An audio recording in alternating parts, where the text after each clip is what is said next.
Olá pessoal, tudo bem? Eu sou o professor Tiago Prego. Estou aqui para mais uma aula sobre Arduino, especificamente sobre como substituirmos o delay por um teste do tipo if, verificando o tempo decorrido, desde que o processo começou a ser executado com a função milis e tem o seu equivalente que é microseconds. Então, vamos lá. Bem, nessa aula de hoje, como eu falei, a gente vai ver como substituir o delay por um teste do tipo if e a função milis.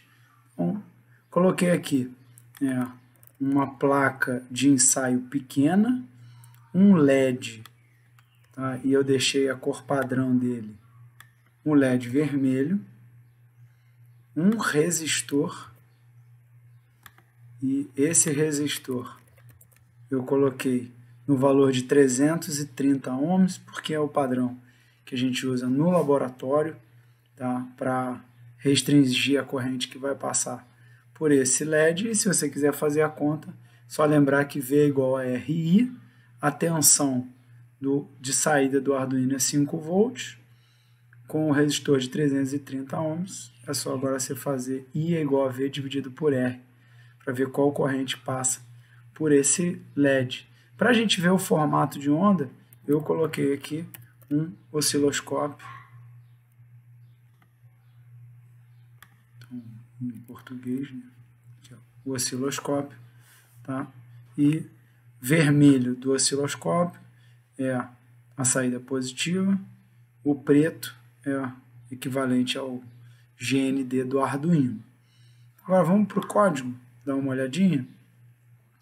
Então, a primeira coisa é definir qual o pino do LED que a gente vai usar. Aqui no caso, se você olhar, está no digital 7.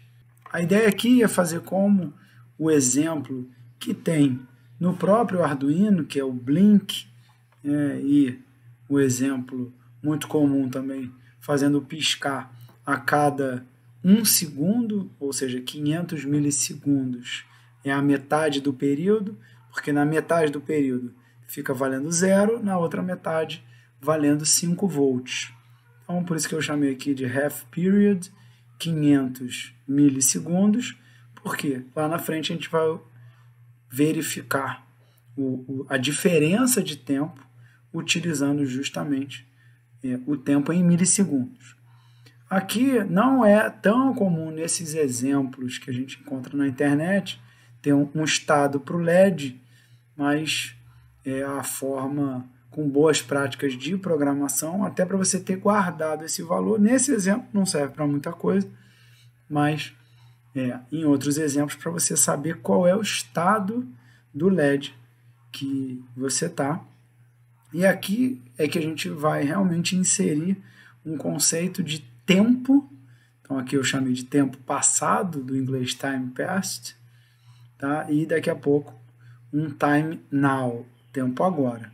Qual é a ideia do funcionamento aqui dentro do loop? O algoritmo vai verificar a diferença entre o tempo decorrido desde o início do processo, desde quando você ligou o Arduino, e vai comparar com o tempo nessa variável aqui chamada time past. Se a diferença entre eles for maior ou igual a esse meio período, a gente troca o estado do LED. Então, essa é a ideia. Tá? Então, como é que está essa verificação?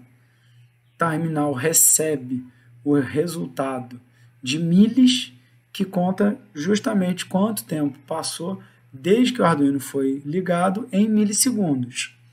Caso essa condição seja aceita, seja verdadeira, vai entrar aqui dentro e vai fazer 3 coisas. A primeira, atualizar o tempo passado. Por quê? Porque agora, de novo, a gente tem que verificar se passou dos 500 milissegundos. Então, zera o contador. A ideia é essa. Como a gente não tem como zerar esse contador do milis, o que a gente faz é substituir esse time past pelo time now, o tempo agora, desde que tenha sido verdadeira essa condição, e quando for fazendo a diferença, na primeira rodada vai ser uma diferença pequenininha, até alcançar o 500 milissegundos. Além disso, a gente vai atualizar o valor, né, do estado do LED com essa operação.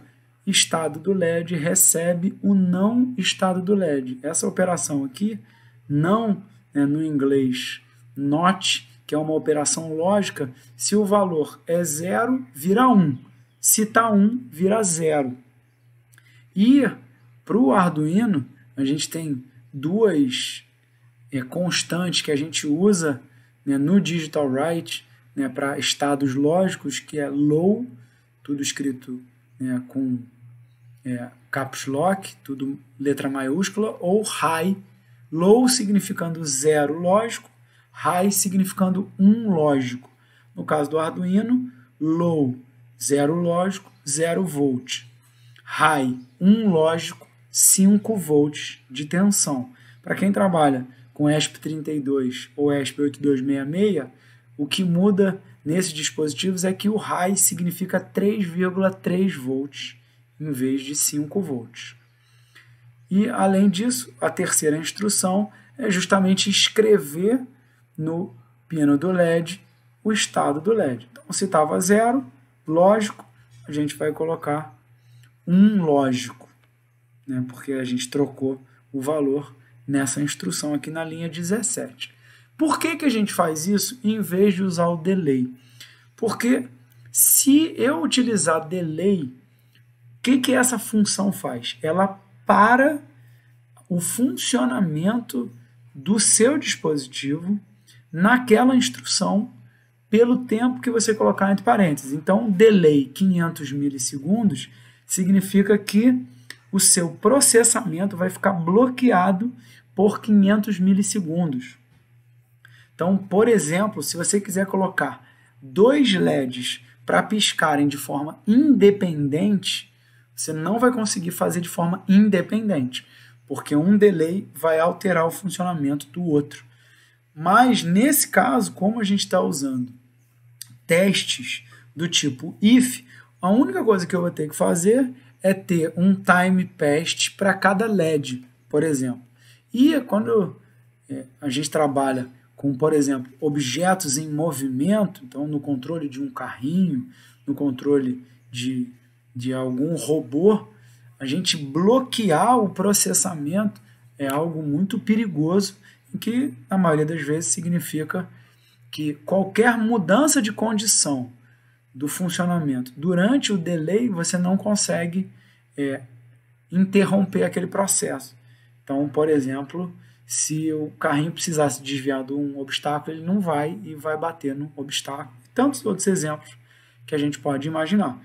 Então, na maioria dos projetos, eu recomendo não usar delay, mas usar esse padrão de código. Fica maior, sim, mas o funcionamento costuma ser o desejado, diferente do que acontece quando usa o delay. O delay, na maioria das vezes, ele é rápido na hora de você escrever o programa, mas ele é demorado na hora de você depurar os problemas que dão. Então, vou iniciar aqui a simulação. Então, você vai ver que o funcionamento do LED vai funcionar igualzinho se você estivesse lá usando o delay. E aqui a forma de onda, só para a gente ver como é que fica isso se a gente estivesse no laboratório fisicamente, o que a gente veria no osciloscópio. Tá? E aqui, vou clicar 2 vezes, cada divisão, cada quadrado desse no eixo horizontal tem 500 milissegundos. Então, por isso que tem um quadrado valendo 0 volt e um quadrado valendo 5 volt. Aqui ele deu um problema de trigger, por isso que está ficando reto assim. E eu não vou entrar muito em osciloscópio, porque não é o foco, tá, dessa aula.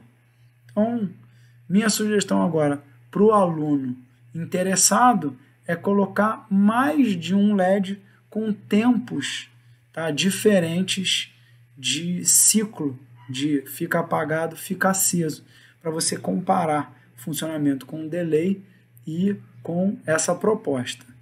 tá bom? Lembrando que para você realmente perceber isso, faça, por exemplo, um LED com half period de 500 milissegundos e outro, por exemplo, 300 milissegundos. E você vai ver que usando o delay, eles vão ficar dependentes e vai dar um trabalhinho para você conseguir fazer exatamente com esse tempo, piscando.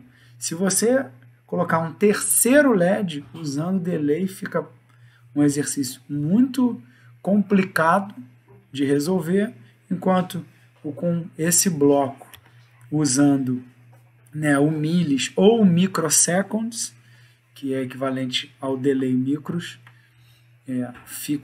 você só vai dar Ctrl+C, Ctrl+V, lembrando só de um time passed para cada LED, mas o time now pode ser o mesmo para todos eles. Finalizamos aqui a nossa aula de como substituir o delay ou delay micros para usar um teste com if e a função millis ou microseconds. Um abraço, um beijo no seu coração e que Deus te abençoe muito.